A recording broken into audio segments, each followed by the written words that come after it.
I'll show you how you can create a tiler in GoHighLevel.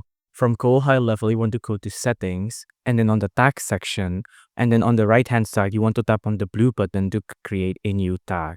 We're going to use this later. We're going to tap on New Tag. After that, you want to name it whichever, and then I'm just going to tap on Create. Once you tap on Create, you're going to go back to the original screen here, and you want to go to Automation. On automation, you want to go ahead and tap on the blue button to create the workflow. Tap on that. Once you tap on create workflow, you'll see a couple of lists like a template, but we're gonna do a start from scratch one. Tap on continue.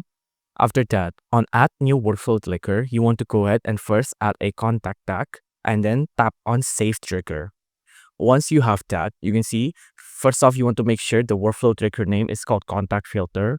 The filters on tag added is the one we made earlier, which is apply gem, and then tap on save trigger. After all of that is done, you can see now we have a contact filter. After that is done, you want to tap on add your first action.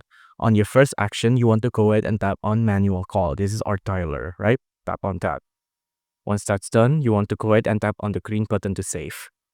Once that's done, tap on contacts. You want to go ahead and tap on contacts. And then on here, you can either import new contacts or add new ones directly from that. And first tap on add campaign to workflow. So just add the little robot icon there. After that's done, just tap on call reporting. On call reporting, you can see all calls right there. And then this is where you'll see that all of the dialers or anything the dialer have automatically dialed, you'll see the data here.